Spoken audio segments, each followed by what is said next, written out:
and welcome to our series on Viva Topics in the spring of 2023. This is a great session we have lined up for you, and it is second in our series here to help you understand how you achieve and measure success with your knowledge network.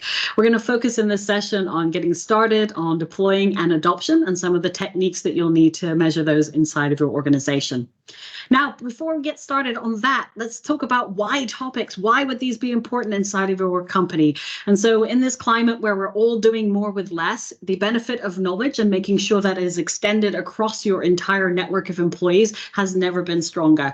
And so you can see some of the great numbers that we have here that really help to understand what customers are already getting, the value that they're already getting from Viva Topics, and how that levers up into the Viva Suite as well. So you can see 75% increase in productivity, and who doesn't want that in this time and age? Making sure that we're able to find people who are the right experts to be involved in type of different projects, and then making sure we're able to find the content that we need as well.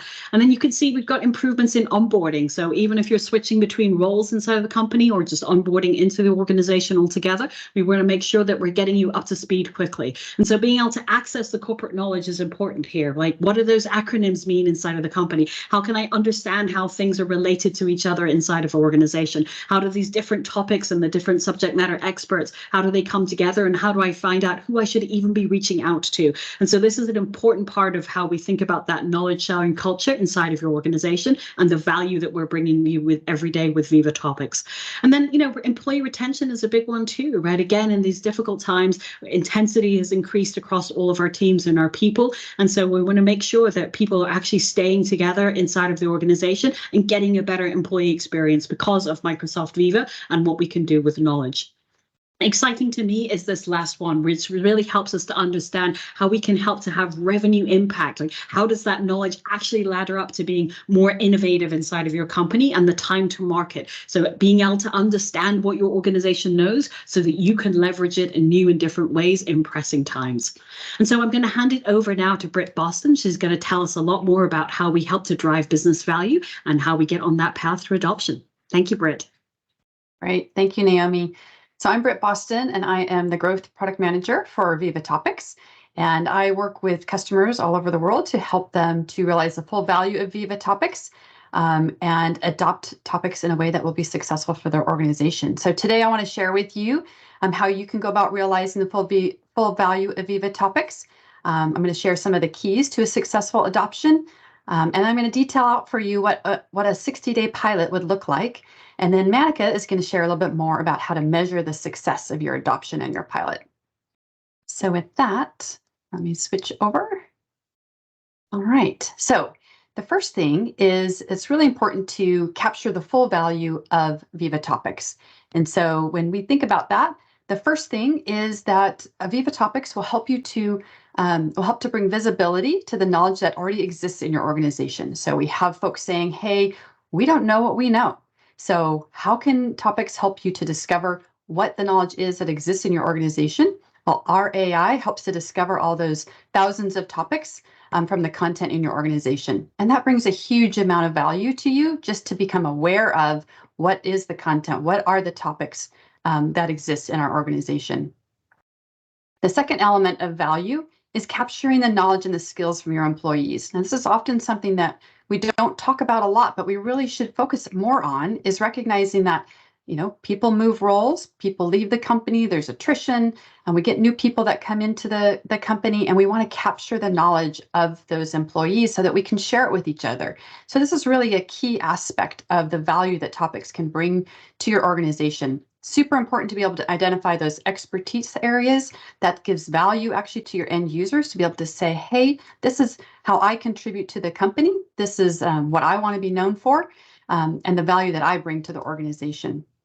And so that can be achieved through what I call lightweight contribution, where basically you're just letting end users know, hey, you have topics.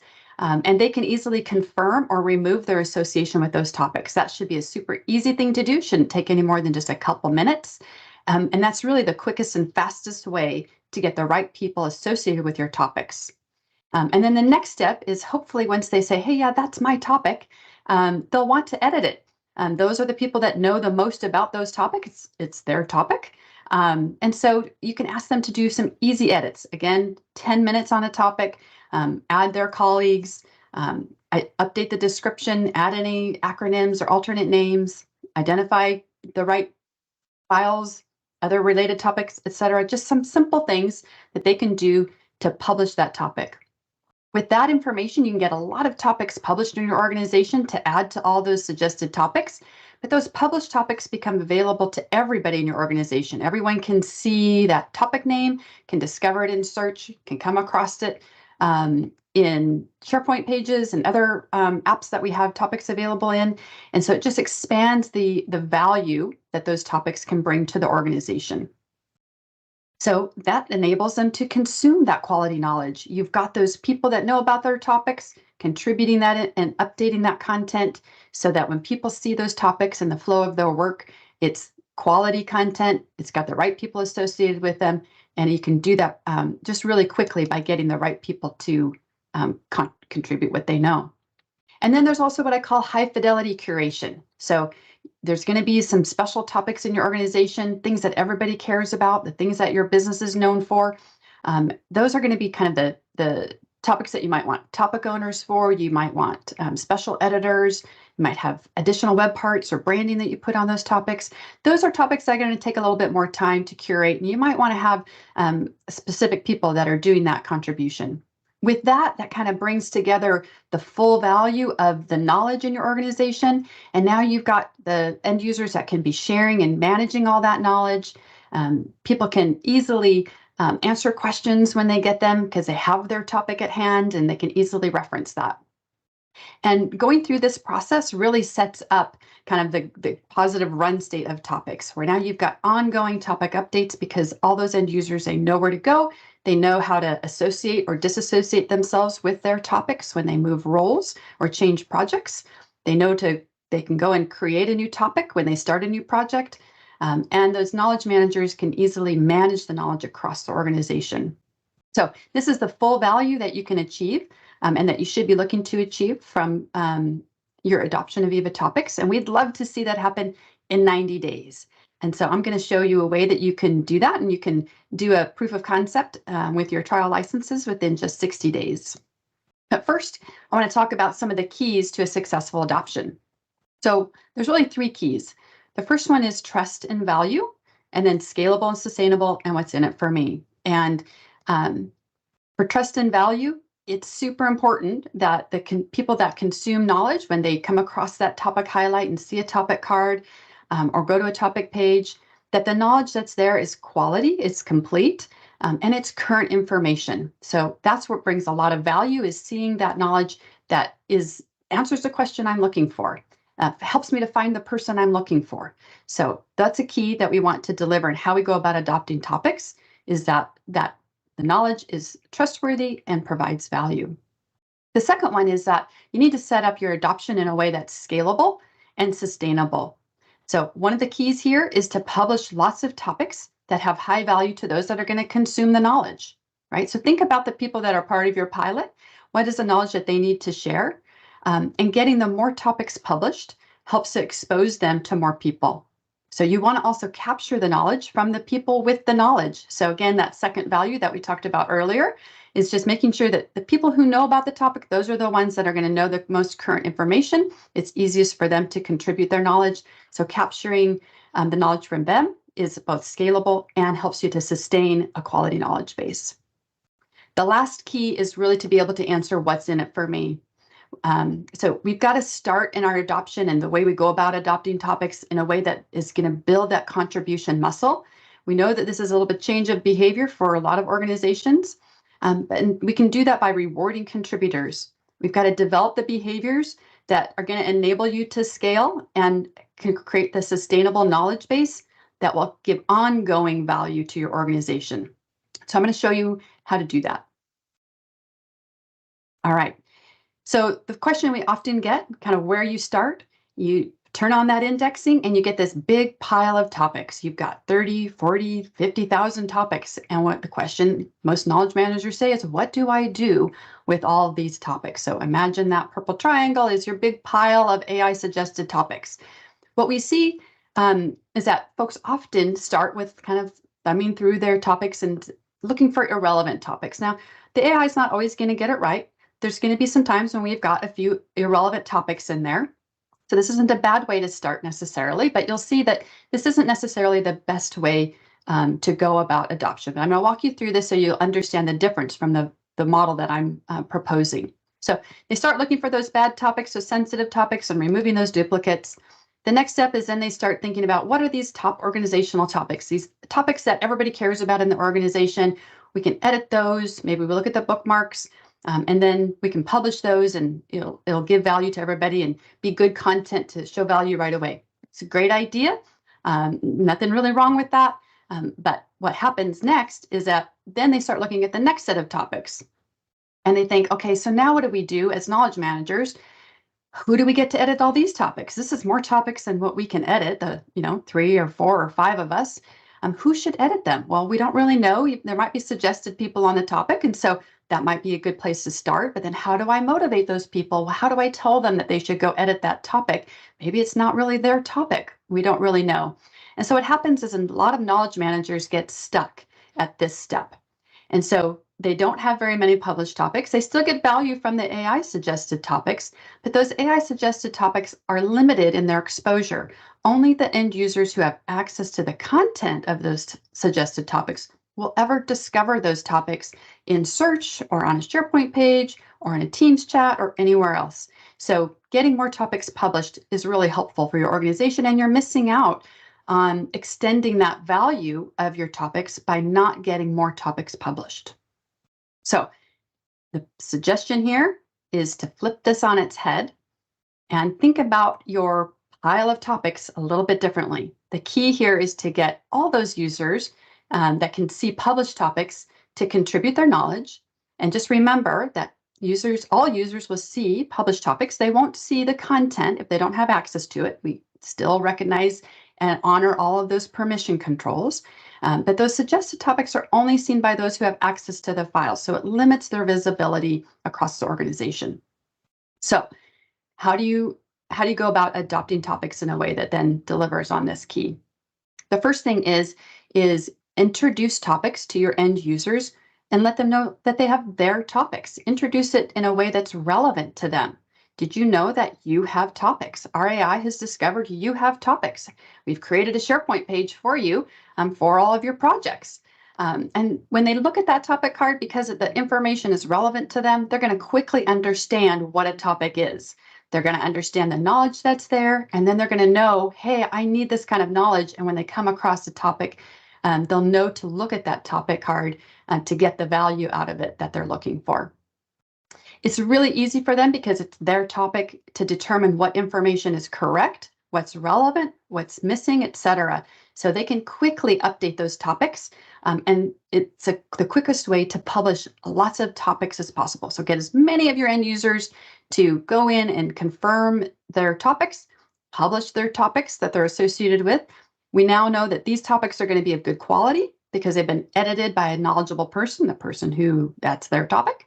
And it delivers that trust to the person who wants to consume that knowledge.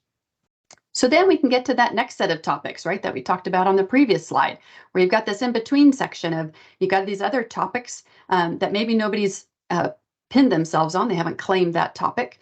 But now we've reduced the amount of topics that are in that bucket because a bunch of people have said, hey, yeah, that's my topic. And they've started editing those topics and publishing them. And now we've narrowed down the number of topics that are kind of left for the knowledge managers to try to figure out, okay, so who should edit these topics? Now, some of them might have people that have pinned themselves on them from that first step, in which case they can reach out to them personally and say, hey, I see that you claim this is, a topic that you're associated with.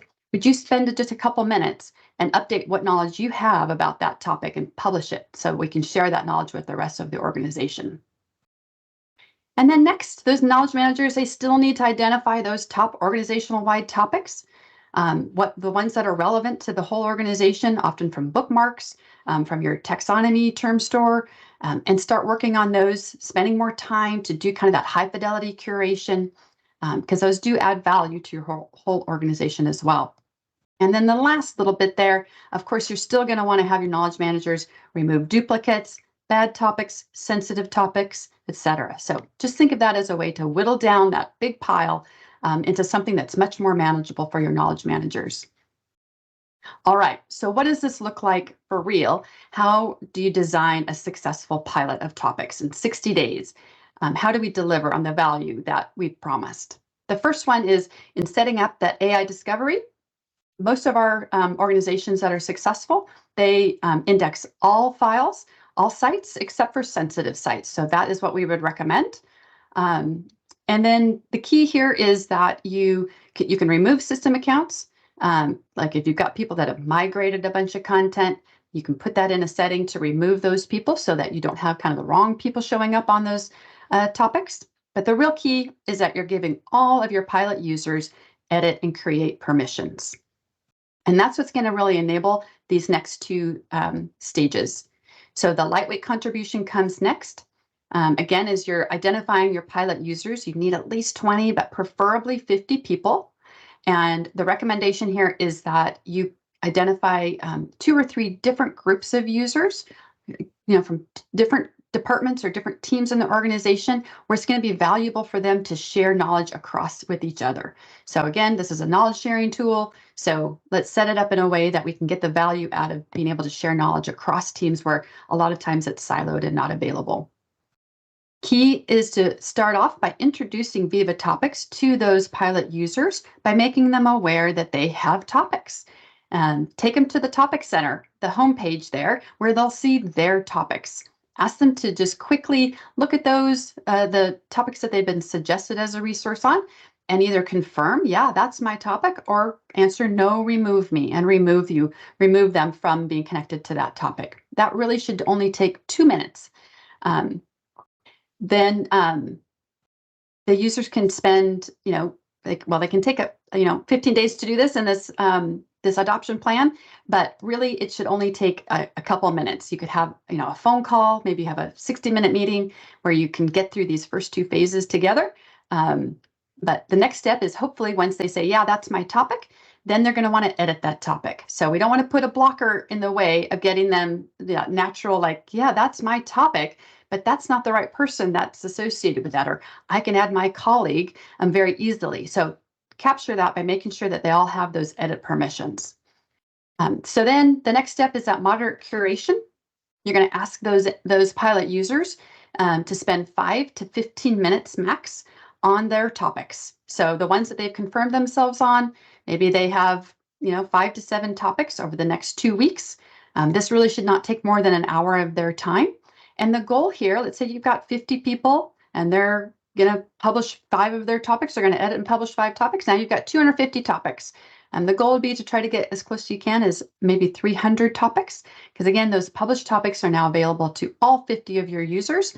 They won't see the content, but they can come across and identify, see a search answer result for that topic, see the topic cards, etc., in the flow of their work. The next piece is for your knowledge managers. So for the knowledge managers, what we recommend in the moderate curation stage is that they leverage the 2 topic score columns in the Manage Topics page. The org topic score, which shows them the completeness of the topic, aside from the permissioning. So this just tells you how much content have we found for this topic, how complete of a topic is there. If you could see everything on the topic, what would be there? And then if you can sort from high to low an org topic score, then the knowledge manager, they can look at the topic score column, and that shows them their view of that topic and how complete that topic is when they look at it. And so if you look for where those 2 scores are similar, they don't both have to be high, they just have to be similar, then that tells that knowledge manager, I can go and look at that topic. I'm seeing most of the content on that topic. And so they can easily make a determination whether they should remove that topic, because nope, I know for sure this is not relevant content. I can remove it. They can edit and publish it and go, oh yeah, this is great content. This is something we want to have available. They can quickly edit and publish it. And so again, if each of them can do that for 10 topics, that adds and gets you close to that 30 or 300 topics to be published. Now you've got a great number of topics that are available in addition to all those AI topics for those 50 pilot users to be using over the course of the next 2 weeks. So have them consume and share topics, show them how they can share their topic in a Teams chat or in an email, ask them to do that. And then we can start to measure the value of their adoption through our healthy adoption metrics and our business value metrics. And we also recommend that you survey these pilot users before and after, so you get a good sense and can measure internally their satisfaction and the value that they've gotten out of topics more personally. So with that, I'm going to hand it over to Maeneka to share more about those healthy adoption metrics and those business value metrics. Hi, everyone. My name is Maeneka Grewal, and I'm a product manager on the topics team as well. So Britt just took you some of the critical stages of adoption, and the previous slide showed that measuring the success of your pilot is a really important step to take. You're probably thinking, okay, how do we measure progress and success? And our answer is this very exciting feature work we have coming into the product very soon here to help customers measure their adoption and also the overall value of topics. First, we have this adoption health metrics dashboard. This is a brand new analytics experience we're placing in the topic center and a tab here called analytics. So it'll be accessible to both knowledge managers and admins. And the purpose of this dashboard is to help customers measure where they are in their adoption and also where they need to be. So it's more than just metrics, it's actionable metrics. We've done a lot of research about what a healthy adoption looks like, and we've determined that there are 5 key things to get in order to reach what we consider a healthy adoption status. The 5 metrics include discovery, so this is a measurement of how the AI is performing in your tenant with finding topics given the content it's processing. Then we have topic quality, exactly what it sounds like. It's an aggregate score of the quality of topics across a tenant. We have stickiness, this correlates to active usage. Utilized, what % of topics in the knowledge base are actually being used by your users? And lastly, availability. Are the topics showing up where they should be in the topic picker, email rollup, search as a topic answer, etc. So we've been measuring these and defining these for a while. And so we've also come up with targets for customers to aspire to. And the best part about this dashboard, you can barely see it here, but there's an option to switch to the view that says how to improve your org's health. These metrics all come with direct actions for managers and admins to perform that will help them reach the metric target and be healthy. Awesome. And we have another whole set of metrics shipping soon too, focused on measuring usage and engagement. We've heard from customers that these are some of the things they really need to know to justify the value of topics and have those key conversations with stakeholders as well. So the dashboard I'm showing here is the usage and engagement dashboard that will be available in that same analytics tab in the topic center that I mentioned before. So that's accessible by knowledge managers and admins. And then there's also a similar set of usage and engagement analytics that will be placed in the M365 admin center. So as you can kind of see here, it might be a little small. We have a breakdown of what users and a tenant are doing, how many total topic users there are, how many are consuming topics versus how many are sharing topics, and how many are contributing to topics. And then we have that broken down even further. You can see consumption is broken down by topic card, page, etc. So you can see where how topics is best reaching end users. And then contribution is also broken down by different types of contribution, like feedback or direct edits. So all of this together, this is what will be available to customers so soon to help them measure not only their pilot and adoption of topics, but also beyond, measuring that value. So now you can remember your keys to successful adoption. You can design that successful pilot and build value like Britt mentioned. And very soon you can use these analytics to measure it also. We can't wait to hear more success stories of topics bridging knowledge gaps. And thanks for watching. Thank you.